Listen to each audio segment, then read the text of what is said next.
Adventures in Time and Space. Transcribed in future. Dimension. On stage tonight, Dimension X. Another in the Wheaties' big parade of exciting half-hour presentations. Say, tomorrow's Saturday, you know, and maybe you don't have to show up for work. A whole swell summer day for just what you want to do. So, start off with a big holiday bowl of Wheaties at breakfast and just see how it sparks up the morning. Wheaties are whole wheat, you know, and I don't have to tell you what good, sturdy nourishment that is. So, if you got fish to catch or golf to play or maybe a hike to take, just see how Wheaties can make it all a lot more fun. You know what? Why, lady, mister, it's just because you feel good when you've had your Wheaties. Go on, try it. Just you see how Wheaties at 7 and health at 11.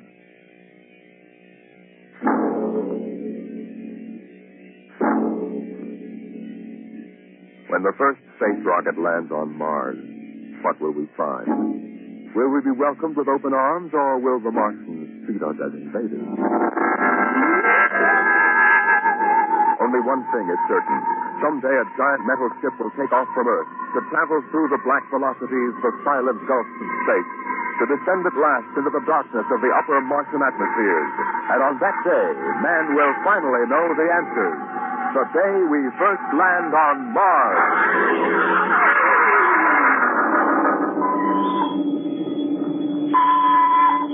Now here's it. Approaching critical deceleration. Fasten the gravity suit. Stand by the land. Lefty, what do you make of the terrain? There seems to be a heavy ground, Miss Captain. We won't be able to use our infrared light. We'll have to come in on radar. Isn't that a little risky, sir, landing in the dark? I'd rather run the danger of a blind landing, Lieutenant, than come in without the cover of darkness. Remember, we don't know what kind of reception is waiting for us down there. Airspeed 500. Altitude now 4,000. Bridge to engine room. Stand by for deceleration. Engine room, aye. Fire forward tubes 1 and 3. Aye. Kids down. Kids, next. Altitude 500. 4. 350. 3. Up a point now. All right. Let's set her down. Look out! Cut the power. Masters pipe battle station. Right, sir. Off the QS, sir. Well, we're on Mars. April 20th, 1987. 4:33, Greenwich time. Enter that in the log, Masters. Aye, sir. Now, gentlemen, it's less than 2 hours till dawn. As soon as it's light, we'll send out a landing party. Masters, get me an all-over hookup. All set, Captain. Now, hear this. All right, men. The smoking lamp is lit. There are 17 men on an alien world. And it's up to us whether we ever get home again.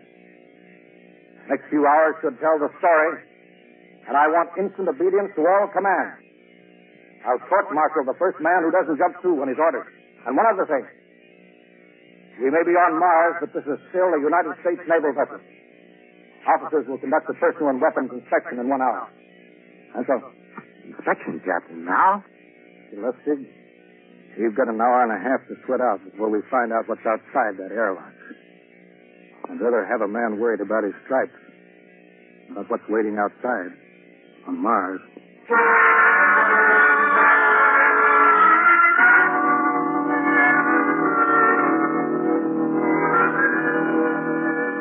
Now hear this.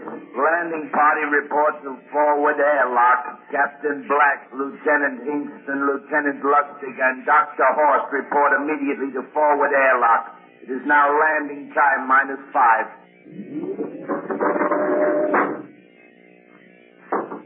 Where is it to go? Where's the captain? Who knows?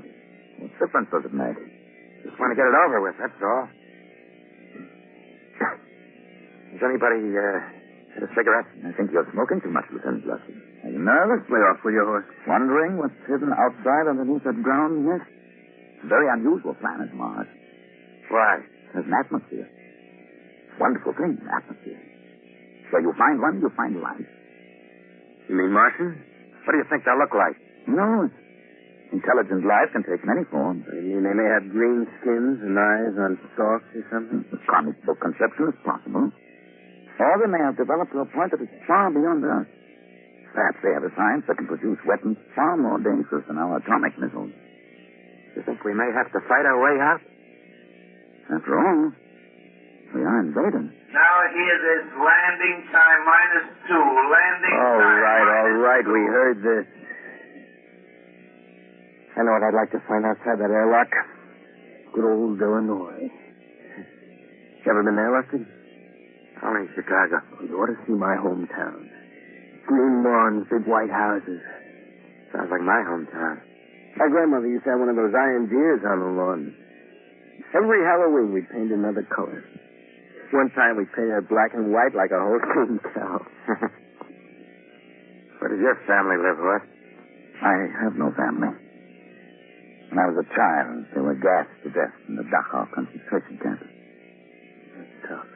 Oh, it has its advantages. I have no ties on Earth. Nothing to lose now. I imagine I'm the only one on board who is free to enjoy our present peculiar position. All right, Lustig. You can button it up now. Aye, sir.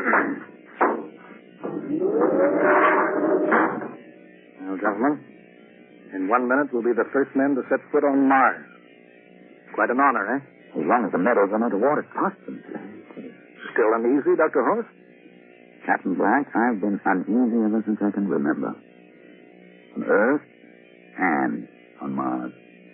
Now, 30 seconds. Give me the intercom phone, Lustig. Masters? Aye, sir. Battle stations will be manned till we return. If we're not back in 2 hours, I want no rescue party sent out. Blast off and save the ship, you understand? Aye, sir. All right, gentlemen. 5 seconds. 4, 3, 2, 1. Lustig, open the outer airlock.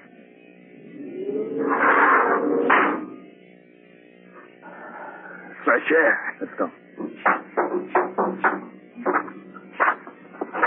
Hold it, man. Too dark to move fast. Quiet, isn't it? Not even a wind. You can't see anything through this ground mist. Quiet. You don't know what's out here. Come on.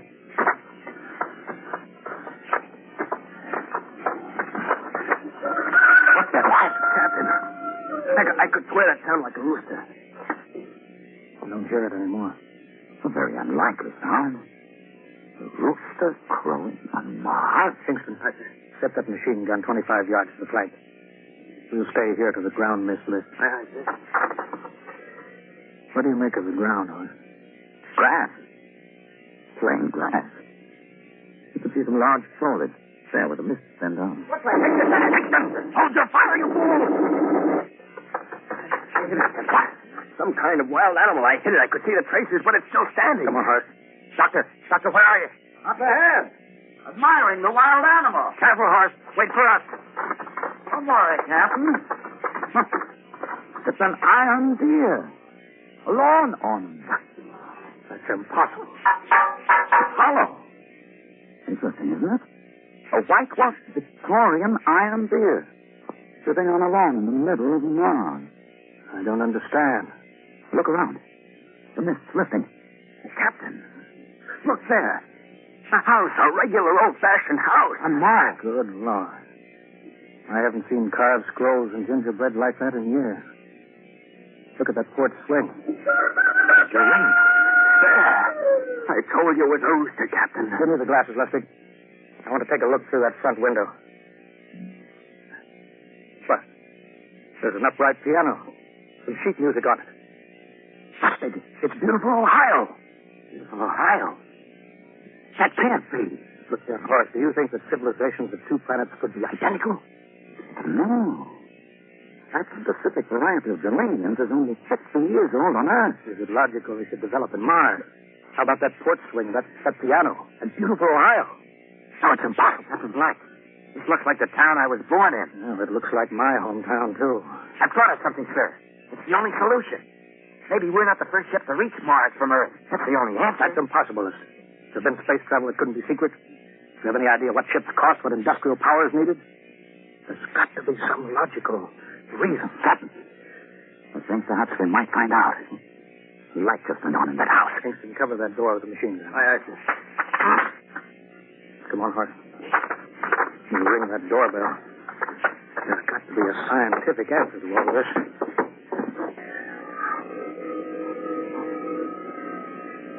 There's something moving in there. Stand back, horse. Give me a clear shot. Maybe a Martian. Can I help you?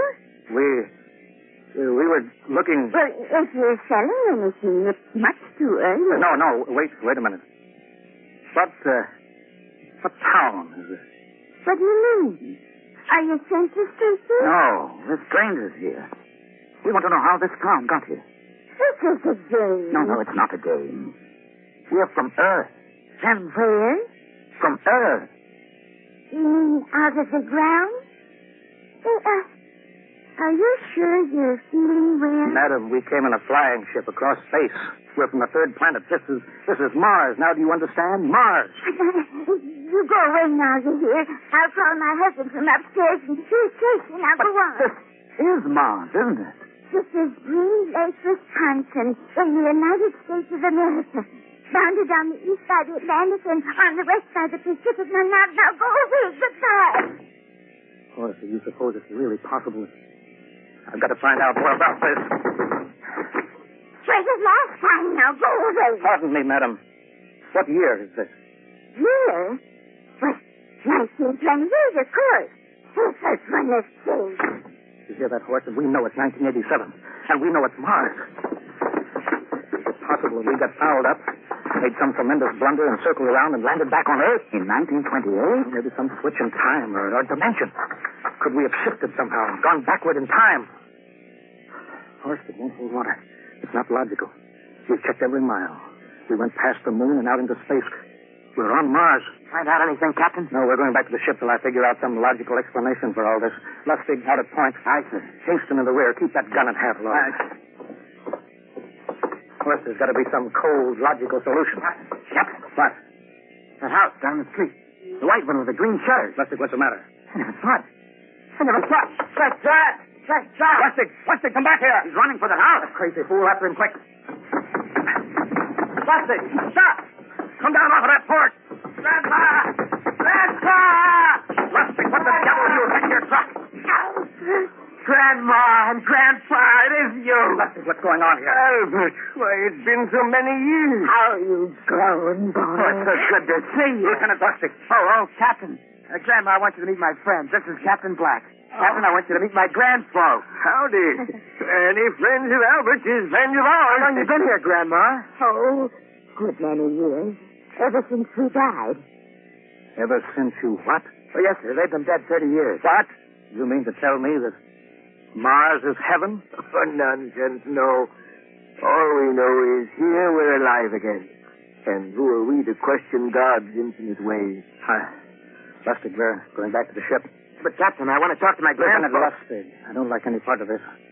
You'll come back with us, I have to club you and carry you. Yeah, but, sir, they're my... Heaven only knows what they've run up against back at the ship.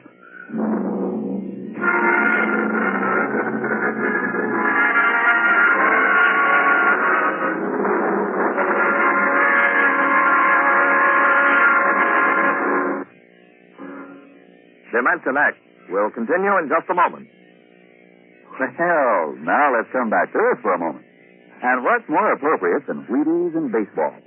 You'll see what I mean as I introduce Ed Prentice, who has a special treat for you. Carry on, Mr. Prentice. Folks, I'd like to have you meet a good friend of mine and a prominent member of a fine little organization known as the Chicago White Sox, Mr. Lucius Benjamin Tapper. Ooh, Ed, don't say it like that. Whoever heard of a ball player named Lucius? What if I went around calling you Paul Edward Finney? Let's just make it Ed and Luke, huh? All right, Luke. Say, just how long have you been with the White Sox? Over 20 years, Ed. Golly, I played in darn near 2,500 games. Then it bat almost 9,000 times. Man, I'm from way back. Well, Luke, you don't look it. How do you keep up the pace, anyway? Well, Ed, I sleep good. I eat good. I eat mighty good. Feed is about 4 mornings a week. Those little old flakes put a lot of snap, even in an old-timer like me. Must be because they're 100% whole wheat. I sure like Wheaties and milk and fruit. You know, Luke, that's exactly what I hear from a lot of ball players and plenty of other people, too. No wonder they call Wheaties the breakfast of champions. Well, thanks, Luke Appling and Ed Prentice. You know, folks, you may not be a champion ball player, but Wheaties can help you feel like one. So try 'em. Wheaties, that is. See how Wheaties at 7 can help at 11.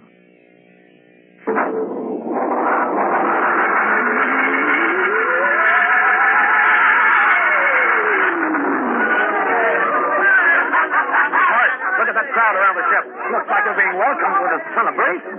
Celebration? They've abandoned ship. Every port is open. No guard sets. You, master. Hiya, Captain. Meet my old dad. Dad, that's Captain Black, and he's not a bad guy for an officer. Of all the... Kingston! What's this? Bring that man back. Use force if you have to. Excuse me, sir. There's my Uncle George. Kingston! I'll be right back, Captain. Uncle George! Uncle George! What the devil is going on, sir? They've all found friends and relatives. They're all here. He's right, Captain. I've counted. The whole crew's out on the clock, but I gave orders. Definite orders. You don't understand, Captain. I understand mutiny. I don't care how many relatives show up. I'll have discipline. Johnny! Johnny, you old son of a gun. Edward. It's you. It can't be. Of course it is. Johnny, you old son of a gun. Edward. Dr. Horst. This is my brother, Edward. How do you do? Hello. It's wonderful to see you, Edward. Look, I've got to get back to my ship. Hey, I almost forgot. Mom's waiting at home. Mom? And Dad, too. Mom? Dad are alive? Excuse me, Horst. Then you're real, then. Don't I feel real? How's that, huh? Ed, we've got lunch for you, Johnny. Mom's making corn fritters. Corn? Dr. Horst, haven't you found anybody? No, Captain. I have nobody. Then you come on home with me, right, Ed? Sure, you bet. Horst, you wouldn't believe it, but it's been 35 years since I had Mom's corn fritters. By George. 35 years.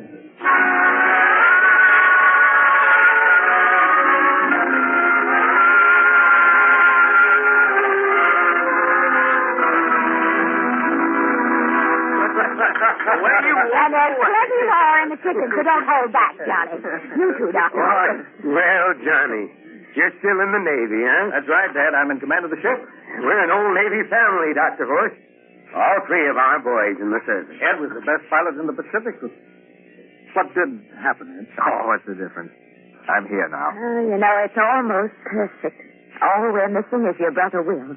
Then the whole family to be together. Well, it won't be long, Mom. Will's in charge of the XR-54. That's the next rocket coming out tomorrow. Well, little Will. When does he leave, Johnny? Takeoff scheduled for September, but it depends on what we report. There's no question about that now, eh? Christmas together again. That'll be something, huh? Yes, sir. Well, this calls for a celebration. How about a little of the old dandelion wine, eh, Johnny? Now, Father, don't you go giving Johnny too much wine. Oh, he's a big boy now, Mother. Well, sir, isn't everything just fine? Just fine.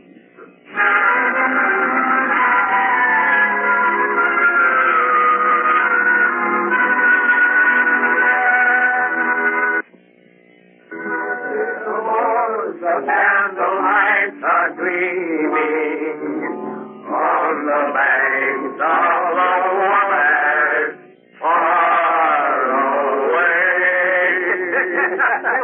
Play another song. Sure, Well, Dr. Horace, what do you think of my little family, Very nice. You know, I can't understand why you didn't find any folks here, Dr. Horace. Just a shame. Everybody else is so happy. I never remembered my family, Mrs. Black. All I know is they were gassed at Dachau during the Second World War. When I was liberated, I was in delirium 3 months. I cannot remember anything before then. Psychiatric phenomena. That's terrible.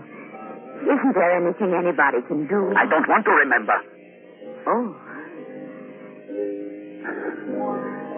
I haven't had a pleasant life. I prefer to be free of emotional entanglements, to interfere with a scientific approach. I'm sorry, Dr. Horn. Oh, I'll get it. Hey, that's our ring, long and 3 shorts. I remember that. Well, maybe we'd better call it a night. You must be getting tired, Johnny. I'd better be going back to the ship. Oh, nonsense. You stay the night. We insist. Well, I just couldn't rest thinking of you all alone on that ship. Oh, I'll be all right.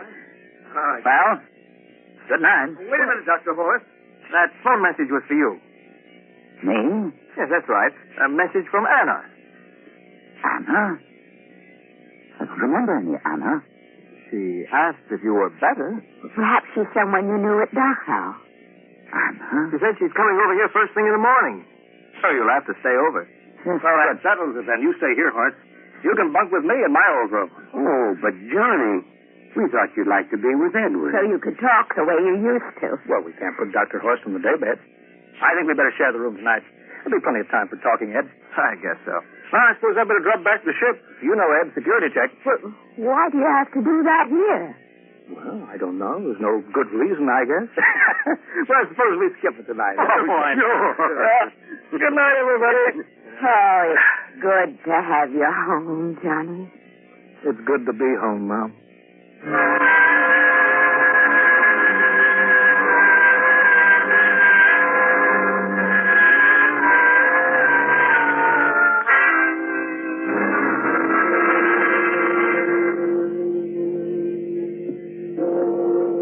Captain Black. You see? No.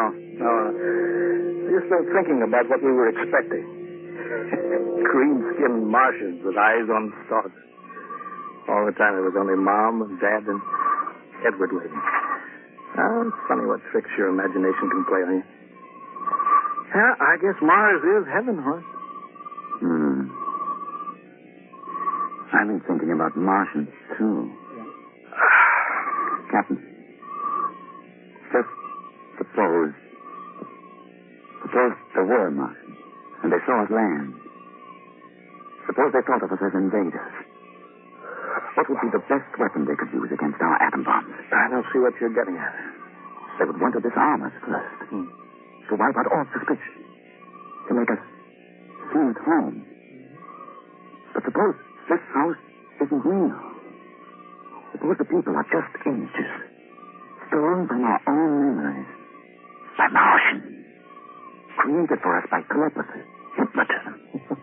That's the craziest theory I ever heard. And that's why there was no one for me. Because in all my life there is no happy memory, no real loved person. Well, how about that phone call from Anna? Yes. Anna. I didn't remember who she was, but I do now. I just remembered. When I was freed from Dachau, sick, delirious, I raved about a wonderful, kind nurse named Anna that took care of me. There you are. It's logical. She's coming to see you tomorrow. But there was no Anna. I'd been nursed by a man. What? Anna was only a dream. And there's only one way they could have learned about her. By reading my subconscious mind. But that's impossible, Horst. Why? The whole crew was thinking of home. Suppose the Martians read our minds. But if there are Martians... If there are, they have us separated. Each man in a different house. Sleeping. Trusting. No one at the guns. There's my pistol downstairs. Do you think there's something to this, Horst? It's a perfect trap, Captain. He would suspect his own mother, his grandparents. How easy. Just a knife in the heart of each sleeping man. That's impossible, Horst. We've got to get back to the ship. Listen. The crickets have stopped. Come on. We don't know when they change black to whatever they really are. Where are you going, John? Ed, well, we wanted to drink the water. That's all, Ed. You're not thirsty, John. You don't want a drink. You don't want a drink. His face! It's changing! And his hand! He's a Martian! Run, Horst! Run! Get away, John. You can't get away. It's my heart! Get away.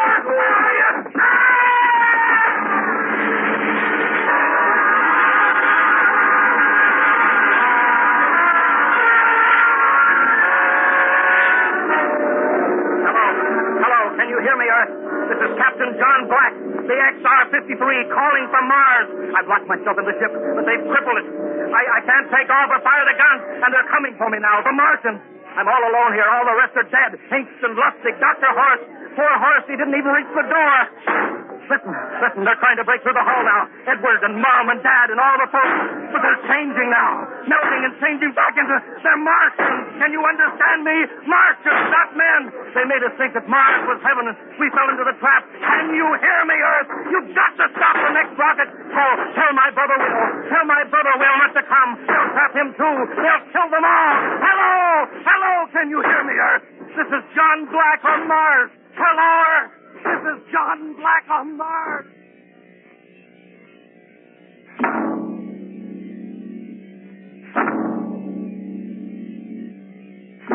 Tonight, Dimension X has presented and transcribed the Ray Bradbury story, Mars is Heaven, adapted for radio by Ernest Kenoy.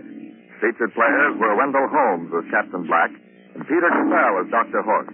Your narrator, Norman Rose. Music by Albert Berman. Engineer, Bill Chambers. Dimension X is produced by Van Woodward and directed by Edward King. Robert Warren speaking. In a moment, we'll tell you about next week's show. And now, here is your Wheaties man, Frank Martin. Folks, tonight we've a special guest for you. Here he is, Joel McRae. Hello, Frank Martin. I kind of expected to see a package of Wheaties sticking out of your pocket. What? Did I forget him? You must like Wheaties, Frank. Sure, don't you? You bet. I'm joining the big parade of Wheaties programs, you know, with Tales of the Texas Rangers come Saturday night. That promises to be real entertainment, Joel. I understand these are true stories of the Texas Rangers. Absolutely. Each story is straight from the Texas Ranger files. Well, we're mighty proud to have you join us, Joel, with this new program.